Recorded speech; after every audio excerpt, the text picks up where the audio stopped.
makikita ang dalawang ibon na ito na sweet sa isa't isa. Mapapasana all ka na lang dahil maging sa pagkain, naghahati sila. Pero hindi sila taga Pilipinas. Illegal itong dinala sa bansa at itinago sa loob ng takurin.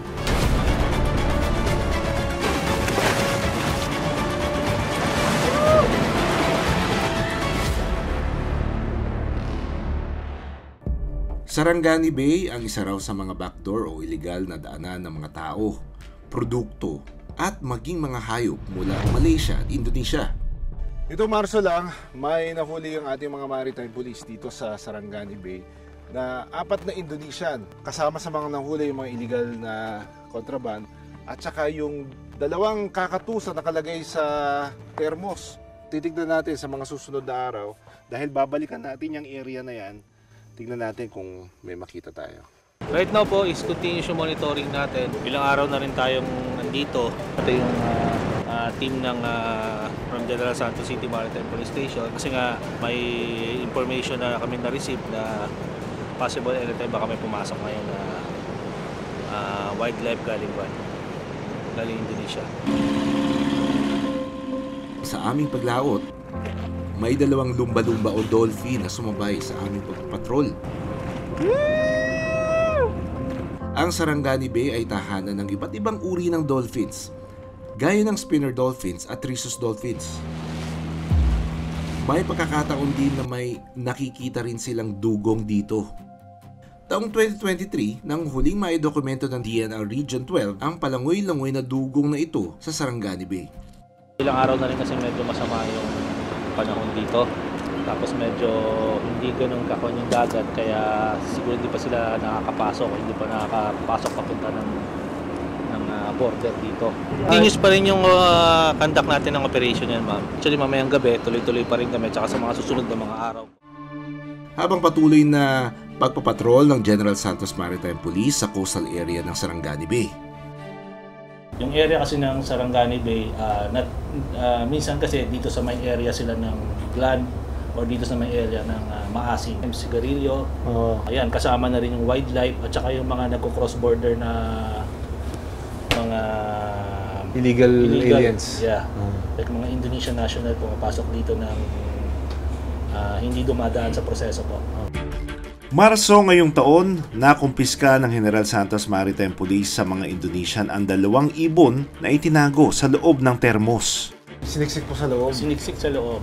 Yun, na-rescue natin siya, na-turn over sa DNR, then nakapag-file rin tayo ng kaso po. Kasi yung ganyang exotic animal po, kasi kung titignan nyo, medyo maganda siya. So medyo in siya sa mga enthusiast at sa mga exotic pet na collector pa. Isang critically endangered na yellow-crested kakatu at endangered na white kakatu ang mga na-rescue na ibon.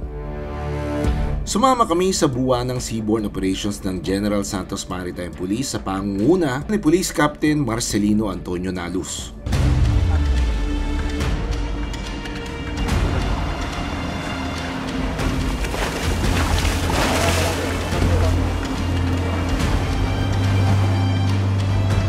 So may mga 30 minutes na tayong bumalaot from doon sa bay. So syempre po, madilim. So dapat may liwanag din sila. Ayun yung lalapitan nyo. Yes, sir. Usually naman yan, sir, sa mga vessels, sir, ma-identify naman natin, sir, pag galing Indonesia yung vessel po. Then another point din po na ma-identify natin na may possible silang illegal na kargamento pag wala silang ilaw. So ibig sabihin may tinatago. Yes, ayun nilang mahuli. Samahan lang natin sila dito kasi recently may mga nakuha sila, na-confiscate sila ng mga wildlife nakalagay daw sa thermos. So posibleng mga ganitong oras daw yun na naggagawa ng transactions nila eh. Tignan natin kung may makita tayo tonight. Sana wala, pero kung meron, at least nandito tayo.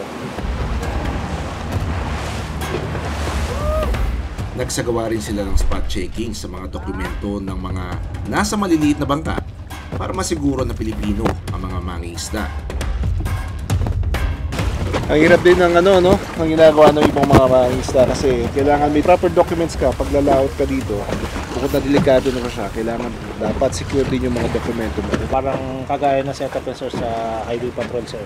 Oo. Dito kailangan kumuha sila ng clearance sa amin tapos iparehistro nila sa LGU. Ano po yun? Para masigurado na safe yung bangka nila. Yes sir, tapos Tama. ma-monitor din natin sir kung ilan yung fisher box sa isang lugar. At Ah, the same time, isa pa rin ko nun sir is ma-monitor natin kung yung bangka na lumalaot is talagang taga dun sa Pilipinas, area yun. taga dito. Dito tayo galing sa lugar na yan. Ito na naikap na aandar natin. Binaybay natin tong lugar na to. Palabas na tayo nung bungad nung Sarangani Bay. So napakalapit ng mala natin. Kung siguro kung magbabaybay tayo ng mga 2-3 oras sa mabilis na bangka, talagang makakarating na tayo sa ibang bansa. Samantala, ang dalawang kakatus na na-rescue mula sa Indonesian nationals kasalukuyang nasa pangangalaga ng Regional Wildlife Rescue Center ng Region 12 sa Sultan Kudarat. Pansamantalang mananatili sa rescue center ang dalawang ibon, lalo na't hindi ito pwedeng pakawalan dahil endemic ito sa Indonesia. Kailangan din itong i-rehabilitate sa Pilipinas matapos ang stress sa pagbiyahe at maling paghawak umano sa mga ito. Kapag tapos na ang investigasyon, kadalasang ibinabalik o nire-repatriate sa bansang pinagmula ng mga nakumpiskang hayop. Sa pagbisita namin sa dalawang ibon, naabutan namin na payapang nagpapahinga sa loob ng kulungan ang Burmese python. Feeling at home rin ang iguana dahil sa lalim ng kanyang tulog. Pero ang mga hayop na ito, imbis na nabubuhay sa kanilang natural na tirahan, biktima rin daw ng illegal na pagkuha at pagbebenta ng mga hayop mula sa wild. Ang 4 na Indonesian, maaaring sampahan din ng kaso dahil sa illegal na pagpasok sa teritoryo ng Pilipinas o paglabag sa Philippine Immigration Act. Sa RA 9147 po, yung sa wildlife natin. Then another thing is kung undocumented po, halimbawa Indonesian national, may violation din sila sa immigration po. Then titingnan din natin kung may possible din silang violation sa Bureau of Customs po. Kasi galing sila sa labas po. Yan yung mga possible na maging kaso nila dito po. Primarily is the RA 9147 po. Patuloy namang nagbabantay ang General Santos Maritime Police sa Sarangani Bay. Dahil sa iligal na pagpasok ng mga buhay ilang sa ating bansa, ang dalawang kakatu, Burmese python at iguana, ay pansamantalang nakakulong habang hindi pa natatapos ang kaso. Maraming salamat sa panonood ng Born to be Wild. Para sa iba pang kwento tungkol sa ating kalikasan, mag-subscribe na sa GMA Public Affairs YouTube channel.